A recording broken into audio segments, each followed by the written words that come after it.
స్వామి శరణం అయ్యప్ప. మనము అయ్యప్పలకు సంబంధించి ఈ రోజు అల్పాహారం చేయబోతున్నాము కాబట్టి అయ్యప్ప గురించి కాసేపు మాట్లాడుకోవాలి. అసలు అయ్యప్ప జన్మం ఎలా జరిగింది, అయ్యప్ప ఎవరు అని అనుకుంటే బీట్రూట్ బగాలా బాత్,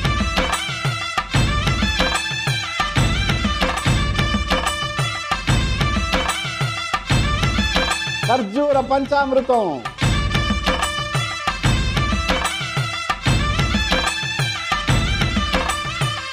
బాబాయి హోటల్ సోమవారం నుండి బుధవారం వరకు ఉదయం 11:45 తిరిగి రాత్రి 7 గంటలకు. చూస్తూ ఉండండి మీ ఈటీవీ అభిరుచి ఛానల్లో.